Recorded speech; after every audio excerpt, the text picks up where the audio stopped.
The first case to come before us this morning is State of Ohio versus Samuel Wolff. Both sides have 15 minutes to present oral argument. The appellant may reserve up to 5 minutes for rebuttal. If you're the appellant and wish to reserve any time, please let me know. I'm keeping the clock this morning and can let you know when you're getting close to or into that rebuttal time. We have read the briefs and we are ready to proceed when you are. Sure. Good morning, Your Honors. Giovanna Bremke on behalf of Mr. Samuel Wolff. I will reserve up to 5 minutes of my time. Likely I won't need that, but I'll reserve 5 minutes. This case presents an initial indictment for 3 counts, 1 for kidnapping, and 2 for rape. The first count was dismissed, second count found not guilty. So we are left with a third count, which had a sexually violent offender specification, which was also found not guilty. Mr. Wolff was found not guilty on. He was sentenced to 11 to 16 and a half years of an indefinite sentence. And the facts generally, they're important in this case because the 2 assignments of error are sufficiency and manifest weight. This was a bench trial, and what the facts are is that there was a bunch of individuals swimming in a pool. It was at a home of 1 juvenile who I'll refer to as MH, and also a friend that had come from down the neighborhood, CH, who's the complaining witness in the case. Again, they were swimming, they got out of the pool, they were talking on the patio that was there, and eventually went inside where Mr. Wolff was. Mr. Wolff was also present during the swimming, and so was CH. What the testimony showed was that CH had sort of moved a shelf in front of a door in a room where CH and Mr. Wolff were. The state had alleged that Mr. Wolff. Counsel, you say the evidence showed. That was one version of the evidence. There was also evidence that was presented that Mr. Wolff moved the dresser, right? Right. There was competing testimony as to that. Correct. Mm-hmm. But there was certainly evidence. There was testimony to the effect that CH had moved the shelf. The state had alleged that Mr. Wolff had put his mouth on CH's penis. There was other people in the home, so MH, it was his house, the juvenile, and then also his mother. The mother testified that she could see down the hall, that she didn't see anything. Nobody said anything was out of the ordinary.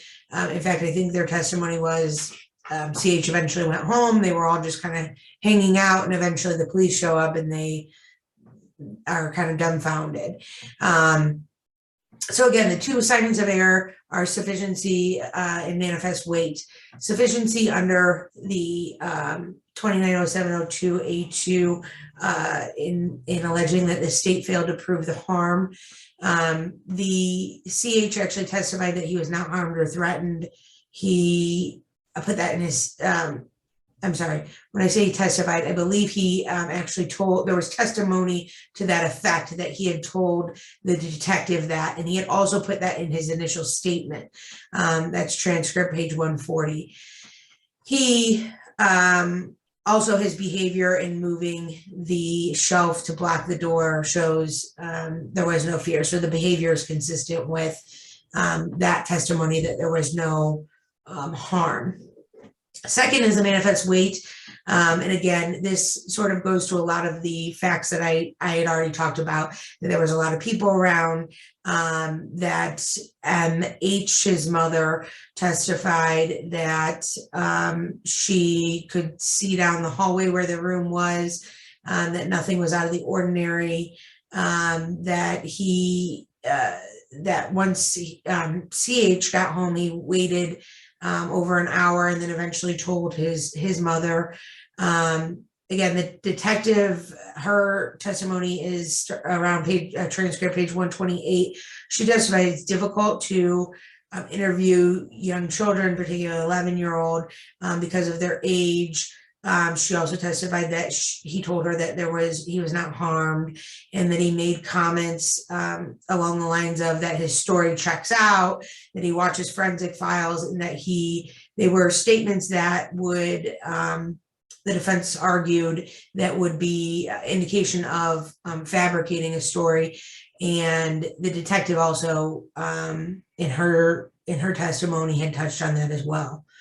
So again, I'd ask, in viewing the evidence as a 13th juror, that the prior inconsistent statements, the admission of no harm, no fear, and the actions that corroborate that the convictions be reversed. And I'd reserve the rest of my time. Thank you. You'll have 5 minutes for rebuttal.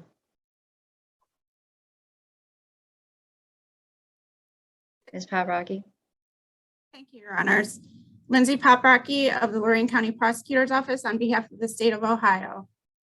The state presented substantial and compelling evidence sufficient to sustain appellant Samuel Wolff's conviction for rape by both the use of force and the threat of force. I'd like to focus on the evidence the state presented to sustain Samuel Wolff's conviction for rape. The state presented evidence that after swimming together at a friend's house, whose house the victim CH had never been to, Wolff, who CH had never met and only knew as Sam, volunteered to show 11-year-old CH where to change out of his wet swimwear and into dry clothes. The state presented further evidence that Wolff then directed CH away from the bathroom where he thought he could change and into a bedroom, which Wolff then entered. In that bedroom, the state submits, and there was testimony that Wolff moved the dresser in front of the bedroom door, which didn't close securely, and said in a rude and threatening manner to CH, "Be quiet or else." The state presented evidence that Wolff then got down on his knees and pulled down CH's shorts and underwear before grabbing and stroking CH's penis and then placing CH's penis into his mouth. CH testified that he did not want the assault to happen and was afraid, not only while the incident transpired, but hours after the incident, when his hands were shaking so badly that he could not himself write out a statement to investigating law enforcement. Here, Wolff incorrectly claims that the state did not provide sufficient evidence on the element of force to sustain his rape conviction. He is only challenging the element of force here. The state laid out ample legal precedent in its brief to support that there was force in this matter. The state first laid out that Wolff's actions in taking off CH's shorts and underwear in and of itself constituted force. The state cited an Ohio Supreme Court case, State v. Eskridge, where the court found that a 28-year-old father who removed his four-year-old daughter's underwear and laid her on a bed before engaging in sexual conduct had engaged in acts that constituted force. Here again, the evidence showed that Wolff got down on his knees and pulled down CH's underwear and shorts. When Wolff actively engaged in this act, he acted with force. Viewed in the light most favorable to the state, a trier of fact, here the trial court could have found the element of force proven for that reason alone. But here, even more evidence supported the element of force in this case. It has been said that the parties' ages, size, and positions of strength constitute factors that a court can consider when determining whether the requisite showing of force has been made. Here at the time of the offense, Wolff was a 40-something-year-old man and CH was 11. It has been noted that offenders stand in authoritative positions over children, and that was noted in Eskridge, where the father stood in an authoritative position, obviously over his young daughter, because he was the parent, but that rationale has been extended in other cases to persons who are not the parent. The state submitted in its brief that although Wolff was not CH's parent, he stood in an authoritative position over Wolff in the house they were at, where he was practically a family member and often stayed at the house where the assault occurred. Again, CH had never been in that house before or even met Wolff. Yet Wolff volunteered to show CH where to change out of his wet swimwear, redirected him into a bedroom, followed, and then placed a shelf in front of the door, according to CH's testimony. Wolff then compelled CH to remain silent after threatening him, all while asserting authority over CH during the sexual assault. The Supreme Court has also provided that force may be subtle and psychological. It only has to be shown that a rape victim's will has been overcome by fear or duress. CH here did testify during the trial that he felt threatened by Wolff when he told him to be quiet or else. He testified that he was afraid while Wolff was sexually assaulting him and that he didn't want it to happen. He further testified that he was scared that Wolff might kill him, so he didn't immediately disclose the sexual assault to his mother, and that even after a couple of hours, his hands were shaking so badly that he couldn't write out a statement on his own accord when law enforcement officers came to take his statement. For these reasons, the state would submit that it presented sufficient evidence to prove that Wolff used force and threat of force to commit rape, and Wolff's first assignment of error should be overruled.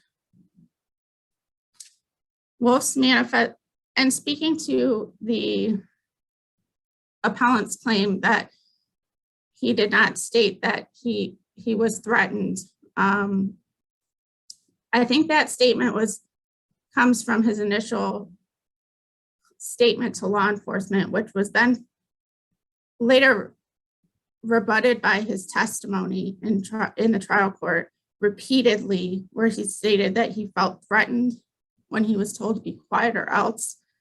And that was only an initial statement. His testimony repeatedly indicated that he felt threatened, he was afraid, he was scared Wolff might kill him. So, and the trial court ultimately found CH to be credible, which goes to his manifest weight argument, which likewise must be rejected.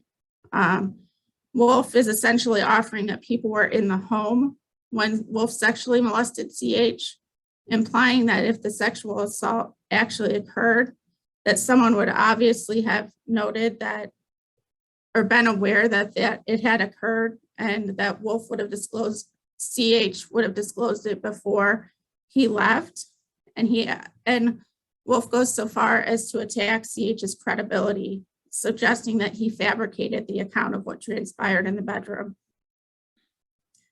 These assertions lack merit and also fail to mention the critical and damaging fact that CH's DNA was located, that Wolff's DNA was located on CH's penis, thus corroborating CH's version of the events. The state would submit that the reason nobody realized that Wolff was sexually assaulting CH was because that was Wolff's goal.